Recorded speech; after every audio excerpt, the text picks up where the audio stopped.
Dragon's Heart Tower, Level 23, Residence 30. Emma and Thaceia's room. Local time 1600 hours. Emma. I wanted to take back my words. I desperately wanted to roll back time, even if it was only a few seconds, just so that I could stop my big mouth from running itself into this quagmire. But I couldn't, so I tried the next best thing. I took a deep breath with the intent to apologize, to interrupt, to desperately shift course from a discussion that would inevitably dig into Thaceia's insecurities for my sake. However, as quickly as I had formed a coherent string of arguments, I stopped. I felt a lump forming in my throat, where a wordy apology lay in waiting, my eyes having locked with Thaceia's, and finding behind those sharp pupils a commanding presence, far beyond what I was used to. There was an authority in the princess's eyes, one that I reluctantly deferred to, either out of respect for her own commitment, her own agency, or simply because I realized that resisting Thaceia's will in this case was both futile and disrespectful in and of itself. So I relented, watching the princess as she wordlessly extended both of her winged arms, bathing the room in that three-dimensional weather map of dynamically flowing mana streams. Nothing happened beyond this for the first few moments, save for the increasing complexity in the lines, squiggles, and directional arrows present in the mana weather systems around us. It was as if the princess wanted to hold off from the big reveal, almost like she was buying time and focusing her attention on the innocuous world around us for as long as she could. I could tell from the expression she wore that she was worried. And for a moment, I felt a strong urge to finally speak up. Not to deter or urge her away from her intent, but instead to provide her with what I assumed was something she needed to hear. I stand by what I said on that first morning, Thesia, I blurted out confidently, not allowing self-doubt or second guesses to colour the assuredness of my voice. There's nothing you can show me that'll make me second guess who you are. Not Taint, not miasma, not anything else. And this isn't just because I haven't seen that aspect of you, it's because I've already seen, heard, and experienced everything I've needed to. And if some scary-looking shadow changes that, well, that just means I'm probably not cut out to be anything more than a forced acquaintance. I spoke cautiously at first, before rattling on faster and faster, eventually causing the princess's worried expression to shift into something more resembling a calmer, albeit wary and polite smile. Suddenly, and without any verbal prompting, a vague outline started forming around her. It started small, these wobbly yet bold lines that echoed her silhouette, but slowly grew to encompass just about the same space Thalmin's aura did. However, given the objective and monochrome nature of Thaceia's visual representation of mana, it almost looked like a sketchy black and white cartoon border had been drawn around her, mimicking the shaky, hand-drawn nature of cel-shaded animations. There were no signs of anything amiss, no shapes or patterns that struck me as threatening, let alone dread-inducing. If anything, it looked completely underwhelming. That was until the princess closed her eyes and allowed the silhouette to change. It was subtle at first, small undulations in her outline silhouette, almost like little tendrils lapping at the local mana streams. However, unlike Thalmin's or Eleanor's interactions with these errant currents, the effects of Thaceia's aura on the invisible world around her was strikingly different, as the calm and steady flow of lines suddenly erupted into a jumbled ball of haphazard scribbles.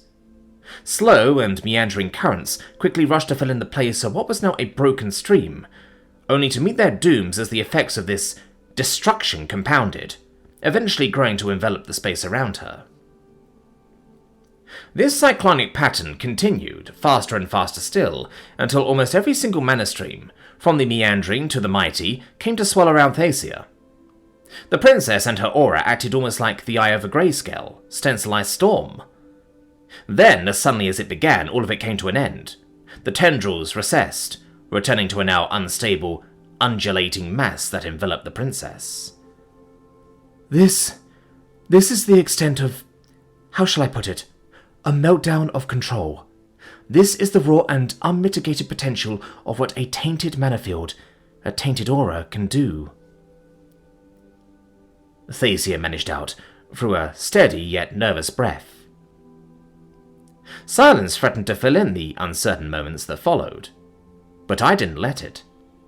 Instead, I simply took a step forward, poking at the mana streams that had returned to their natural flows. I gotta say, Thesia, hearing about your alternative magical abilities was one thing, but actually being able to visualize it? I paused for dramatic effect, the princess's features darkening just as quickly. It's frickin' metal as all heck. I smiled widely, cocking my waist to the right whilst casually clutching my left. The darkness from her face faded, instead replaced by a genuine look of shock and confusion, as if she expected a vastly different reaction. Her beak opened for a response, her eyes filled with a strong sense of doubt. One that quickly evolved into disbelief, uncertainty, and then finally a wordless response. The world once more changed. It started subtly, the princess taking in a deep breath as the various dashed, segmented, and squiggly lines that made up the mana streams around us were suddenly filled in with colour. Slowly but surely, I watched as the world lit up into a veritable Technicolor masterpiece, complete with vibrant pastel borders, framing and lining the deep warm tones of the various individual streams of mana. The world felt alive, confusing, but rich in a way I couldn't really put to words. There was a strange living quality about all of it, as if the mana streams themselves pulsed with some unseen heartbeat, flowing to the tempo of some grand conductor. I couldn't tell if Thesia had noticed my sudden infatuation with this artistic rendition of the world, but it quickly became clear to me that she waited until the last possible second to reveal her place in the grand scheme of things. The first thing I noticed was a creeping shadow, one that pulsed to a different beat, tempo and rhythm to the world around it. Then it was the sharp and unabashed recoiling of the colourful world it came into contact with, as if reality itself was refusing to acknowledge, accept, or even interact with such an alien presence in its space. This prompted me to turn towards the source of the growing darkness, my eyes quickly meeting what I could only describe as a jet-black aura that stood starkly behind and around the princess, enveloping her in an ominous cloak of darkness. There was still an indisputably avian outline to this shadow, one that contrasted sharply with the warm and vibrant colours of the world. But it was fleeting, as if it took active measures to keep it in check. A stark, colourless, and minimal approach to the world was ideal when introducing mana streams. Thesia began, her voice scored with a frustrated, abashed tempo, but your reactions have made it clear that there are limits to its effectiveness. The princess paused, gesturing around her with two wings, hanging limp by her sides. And so now we stand in the shadow of my shame and affliction. Thesia held her head low, her features stiffening as she continued. Forgive the artistic embellishments, but I believe this to be the best means of conveying exactly what I am. A starkly different Thesia stood before me now, and it wasn't because of the darkness, the aura, or anything else. No. Instead, it was the way she carried herself, her wariness, and the despondency that drenched her voice. I took some steps forward, wading through the exaggeratingly saccharine world, and towards the darkness that felt more beguiling than the artificial niceties of the world around it. This took Thesia by surprise, her features widening with worry, then confusion, before finally ending in a series of stammered breaths. Were my projections not visualized? Did you not see the... This time around I interjected, but not via words or speeches. Instead, I placed the princess's hands on my own, squeezing them softly in the process. Yeah, I see it. The big, dark, scary shadow, right?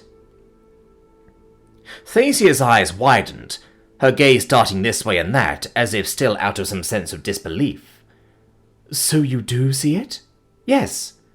Then why are you still so nonchalant about all of this? Surely there has to be something that beckons a sense of... fear? Disgust? Terror? Revulsion? I offered, cocking my head in the process. Yes, Thesia acknowledged plainly. Listen, princess, if there's anything even close to disgust that I feel, it's at the overly saccharine world around us. Not you, not your aura, your shadow, or anything else, I stated firmly, locking eyes with the princess. I see nothing wrong here. I spoke through a confident smile. If anything, I see beauty in the dark." Those latter few words lit something behind the princess's eyes. Whether it was her recalling it as a direct allusion to last week's statements on the beauty of space, or whether it was something I was missing entirely, I did not know. But I didn't much care to look deeper into it, so long as it at least helped her, and so long as I was able to act as a friendly face in a sea of unwarranted derision. The princess moved to speak, opening her beak, only to close it prematurely. This pattern continued several times, leaving only silence in the wake of a proper response. It was clear something was happening behind those intelligent and thoughtful eyes, but whether or not I'd be privy to it was another matter entirely. Eventually, however, I did get a response, as the darkness eventually came to envelop the room, leaving only broken patches of colour to float listlessly in the black void, looking eerily similar to colourful supernovae floating within the vacuum of space. "Thank you, Emma," Thesia uttered out softly, curling her features into a genuine smile. I felt the princess's hand shift in my own grip, as her talons moved to gently lock between my fingers. I reciprocated, as I now found both of our hands locked in a gentle grip. We stood there for a while, each of us either lacking the words or the will to push through them. But despite the silence, it felt like we'd spoken leagues just by presence and eye contact alone. This silent moment of self-reflection, or whatever it was unceremoniously interrupted by a third party, though the identity of which was most certainly not at all expected. "Secondary priority reminder. Request further intel from designated POI, Thesia Delani. Subject, apparent mana signature, 29+1. The peacefulness of the dark ended unceremoniously, as I was pulled out of this unplanned exchange by the blunt and unfeeling demands of a planned yet unwelcome reminder. "Really? Now?" I spoke under a muted mic. "Statistical models indicate that the conversation's trajectory aligns with parameters for reminder relevance. Leaving no room for sentimentality or subject appropriateness," I mumbled under a frustrated breath, leaving the EV to merely blip out of existence. I took a moment to compose myself, to balance the demands of two worlds, before finally breaking from Thesia's grip. This resulted in the darkness around us slowly receding, as the world once more returned to its unaltered form. "I have something to ask you, Thesia," I managed out as kindly as possible, gathering a curious cock of the Avenor's head. "Yes, Emma? I know now is probably the least appropriate time for this, but it's also kind of really appropriate too, given we're on the subject anyways," I began for a rambly breath, prompting the princess to narrow her gaze the further along I went with this. "Now, I know it's probably a touchy subject to broach, but I was wondering if I could corroborate a few things, specifically instances where you may or may not have been using your alternative magic abilities." Impatience grew within the princess's eyes, though she tempered it all the same with a kind and understanding visage. "I am willing to address any queries you have. Yes," she reassured me. "Right, well, here we go." I paused as the EV conveniently brought up the two specific instances for me to reference. My sensors noted a distinct form of mana radiation burst, a concentrated elevation of background radiation that didn't conform to the known 29 types that my people are aware of. Once during orientation, and another during the souvenir shop outing. I won't comment on what people had to say about it, but I was just curious if these two instances were in line with your use of what I'll dub as alternative magic. Thesia clenched her eyes closed for a moment, taking in a deep breath as she placed a single hand on her forehead. "I admire your attempts to redefine what is, and has been, a universally recognized term, Emma. It's not so universal when at least 1 out of 1,000,000 realms refuses to acknowledge it," I retorted fiercely, causing the princess to once more break out of that shell, if only to look at me with an expression of both shock and appreciation. "Technically, yes," she nodded, "but that doesn't change the state of affairs. What you call alternative magic is, in fact, taint magic. There are other terms for it, but this is the most recognized out of all. But to answer your question, yes, Yes, those were such instances wherein my control faltered at the hands of either overwhelming circumstances or targeted assaults against the masking of my own mana field. I nodded warily at that, processing all that the princess had to say, as the EV beeped affirmatively at what had been simmering in the background for weeks now. So, the extra anomalous and undocumented +1 form of mana radiation? Isn't mana in the traditional sense, no, Thesia interjected. It's distinct, formed not from primordic energies, nor converted from any of the existing mana forms. It is, in effect, a sort of error, T201A, 82% approx, dark, void power, force, energy. One that is prevalent in certain adjacent realms, and less prevalent in others. I nodded slowly, resting the chin of my helmet within my fingers. So it's a completely distinct order of magic altogether, I reasoned. Correct.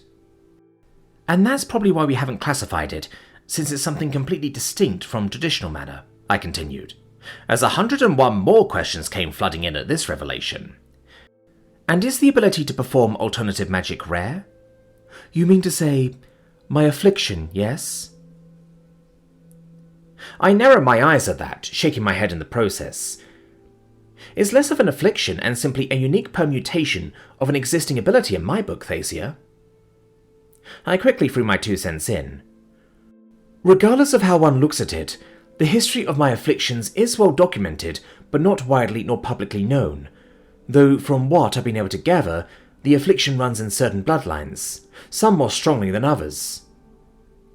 The princess took a deep breath, her shoulders drooping if only for a moment. It just so happens that it seems to run particularly strongly in the Avenel royal family. My mind raced with questions, all of which, however, faltered at the emotional cost of pressing further. I chose to disengage, turning towards the EV in order to place another reminder for a more emotionally tactful time. Though despite that, it'd be Thesia this time around to continue the conversation, as she addressed me with a concern not for herself, but my well-being. I must ask, Emma, considering your people have prepared your armor for resistance against all forms of known mana, how hasn't my taint magic affected you? A silence quickly followed, as I placed my forehead against my palm. Honestly, Thesia, I don't have an answer for that yet. It's my running theory that the exotic materials comprising my armor's protective barriers somehow have the added bonus of being naturally resistant against it. That, or there's some sort of a synergistic effect against it, considering the layering process involved with the mana-resistant material. I shrugged. Whatever the case may be, it's clear that this 30th form of mana isn't affecting me, so you don't have to worry about it, Thesia. I offered warmly, garnering a reluctantly accepting nod from the princess. In any case, I think it'd be best if I stopped bothering you about... Secondary priority reminder. Request further intel from designated POI. Subject. Aberrant mana signature. Wind chimes. My whole body flinched, as I was reminded of the weird chimes that more or less put everything into question. Because if the armor was truly resistant to taint magic, and if the EV wasn't able to corroborate any external auditory data, even resembling the chimes I heard, then exactly how did... You have one final question to ask, don't you, Emma? Thesia interjected, pulling me right back down to earth. Yeah, but I wouldn't want to bother you any more about... If it bothers you so much, then we might as well get it over with. The princess offered with a sigh. Right, sorry, Thesia, but yeah... Do you remember how I travelled through Maltori's portal? The one that sent you to the forests near Elisir? Yeah, that one. Well, during my trip through it, I heard these weird chimes, like wind chimes, echoing louder and louder, making it feel like my eardrums were about to burst. However, my sensors didn't detect any actual noise outside of my armour, only a marked elevation of the 30th mana type. I was wondering if you knew anything about them. Thesia's expressions were telling, in that she scrunched her features in confusion and quiet contemplation.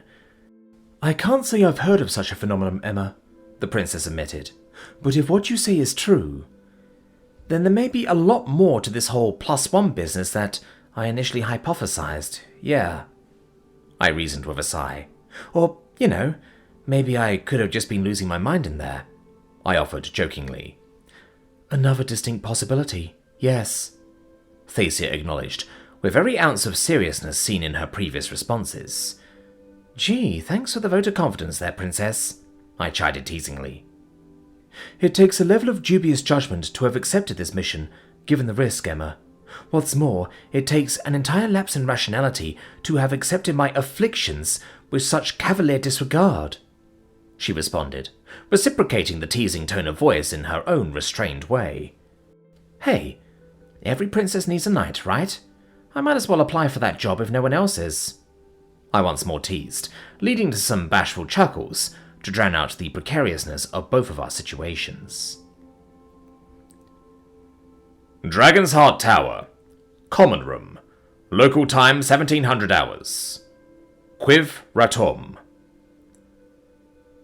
I held my head low, keeping an expression of polite anticipation, all in a show of deference that continued for what to the uninitiated would feel like eternity, but to those experienced in the art of politicking had become an extension of polite conversation.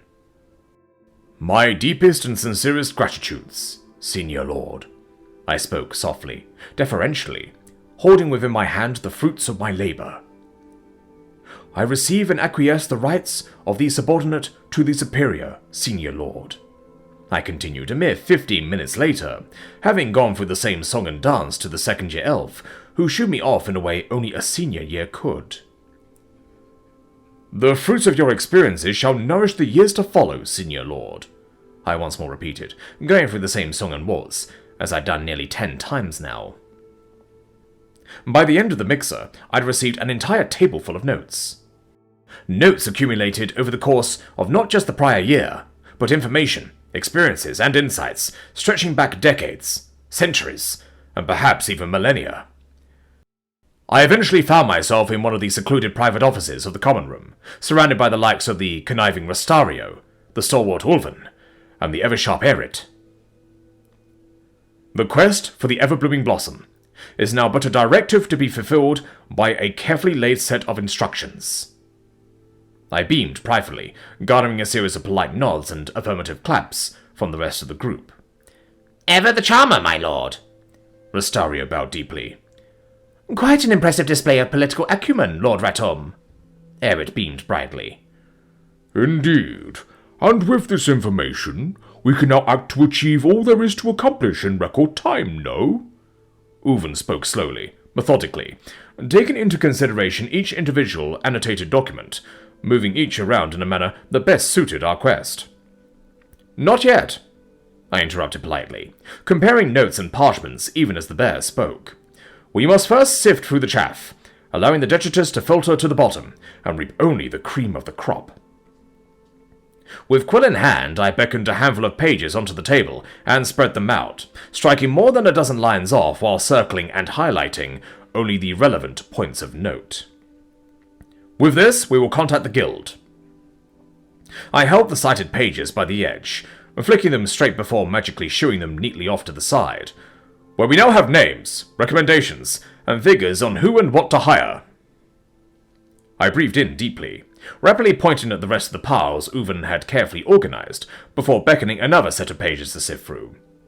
Then we hire our means of conveyance, followed by food rations, and a private chef should we deem it necessary.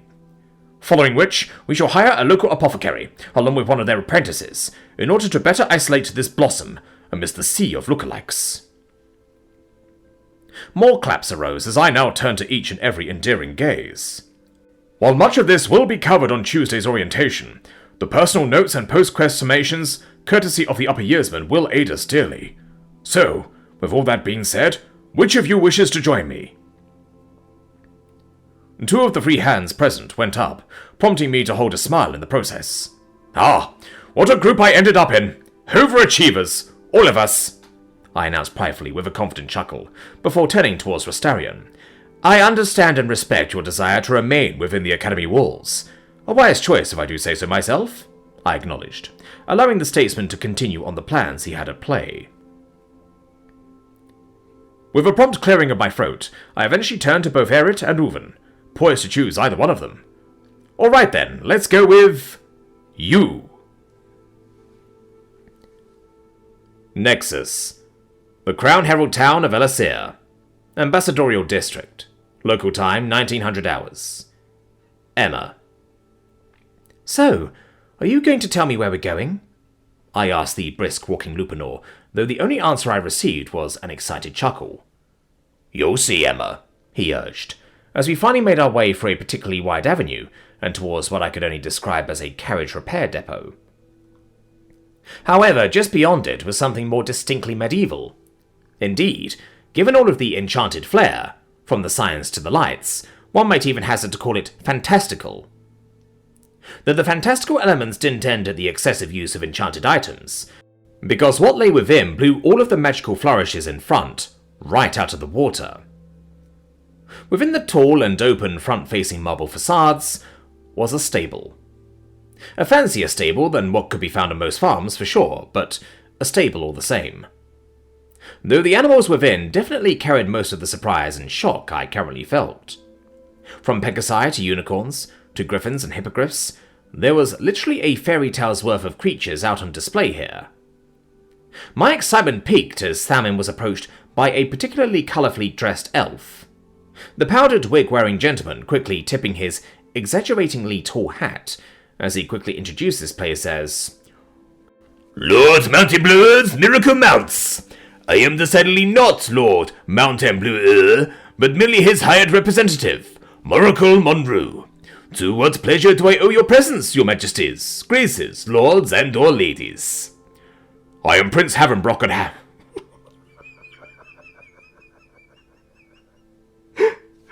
Oh dear. I am Prince Havenbrock of Havenbrockian Realm. I wish to peruse your inventory of available mounts, good sir. You mean our miracle mounts, your majesty? He bowed deeply in deference despite the obvious degree of disrespect incurred. Though it was clear Thamin merely played along, gesturing for the man to take us deep into the stables. To its credit, the whole place was eerily sterile. There was none of the less glamorous side of animal husbandry here, only clean and well-kept sections where each animal was put on display, almost like the showroom of a car dealership. So, may I inquire exactly what your majesty wishes for? Perhaps one of our top-of-the-line, purebred, flight-capable mounts? Oh, nothing like that. Going through Nexian bureaucracy for flight permissions is just not my cup of tea, Thamin offered, deftly avoiding the cost issue in lieu of convenience. Ah, of course, of course. Then perhaps a hippocamp or kelpie might be more your leaning. The colourful elf continued. Although I would go for the kelpie if you wish to go for the land and sea, for the hippocamp is more suited for exclusively aquatic. I require nothing so specialised nor versatile, my good sir. Indeed, what I require is simply a strong, resilient, hardy land animal. Forgive my insolence, your majesty, but when it comes to what I shall assume is a steed for the Academy's first-year quests, versatility, that of the maritime variety, seems to be something of a trend. I stand by my decision, merchant, Thamin roared tersely. Your wish is my command, your majesty, the salesman exclaimed apologetically, taking a few steps forward towards the next stall. Then perhaps a unicorn is more to your liking, he offered, before raising his hand and then slamming it down hard. Slap! This beauty is capable of channeling so much mana through it, This beauty is capable of channeling so much mana through it, so much so that you'd be excused for believing it was related in some way to the greater mounts, especially when considering its unique roster of magical abilities. Thankfully, the elf seemed to have slapped the stable itself, and not the unicorn. Though that was probably as much for his own safety as much as it was for the unicorn's welfare. I see no reason why I would need the magical acumen of a unicorn, I'm afraid, Thamin conceded. Ah, so you wish simply for a horse, your majesty? Yes, but your best horse, please. Preferably of the gifted variety. Speed and stamina being my primary criterion. The formerly enthusiastic salesman just about deflated at that point. though he quickly regained his composure, calling up an apprentice who handed him a scroll holder full of parchment. "If you would be so kind, Your Majesty," he urged, gesturing for Thamin to lead the way as we approached yet another section of the stable. There we found what appeared to be just normal-looking horses. Each of them was distinguished by either armor or some other form of covering, as if that was needed to add a level of flair to them that didn't come naturally from their form. Thamin took his time here, inspecting each and every horse with a series of mana radiation spikes. He spent about a half hour here, causing the elf salesman to slowly swelter in the heat of this section of the stables. Thank God for the suit's climate control, I quietly thought to myself. Eventually, however, the prince landed on a particularly boring-looking brown horse, one that stared at him with a level of boredom only Eleanor could rival. "I'll take this one," the prince demanded, garnering a firm yet sweat-laden nod from Moracle. "Excellent choice, Your Majesty. Now, would you like horse armor with that?" The next day. The Transgression Academy for the Magical Arts. Armorer's Workshop. Local time 1700 hours. Emma. Quest for the Ever-Blooming Blossom. T-minus 20 hours and counting. Exo-reality contact deadline. T-minus 14 days and counting. Vanavan's class consisted of yet again another rundown on the principles of mana, except this time we at least had some constructive information on the second mana type. However, despite being active, awake, and in perfect note-taking condition, much of the information I absorbed had quickly been pushed to the back of my mind, in lieu of far more pertinent issues, like the one I was about to deal with here and now. "Come in!" I heard the armorer announce, for a sing-song cadence, one that penetrated the thick double doors of the armory, leading to its sudden and abrupt opening. I stepped in, marching excitedly towards Sorasar, and more specifically, the plinth he'd plopped down smack dab in the centre of the workshop. Atop it was a dull cloth obscuring the silhouetted shape of a motorcycle's bodywork. Though there was one thing that the cloth couldn't hide from me. Alert! Localized surge of mana radiation detected. 180% above background radiation levels. And that was the mana radiation signatures fuming out from underneath it. Sorasar? What did you do? The clangorous laugh of a plate-mailed poltergeist, who seemed far too happy with himself, was my immediate response. "Nothing you wouldn't expect from a master craftsman, my dear Emma Booker."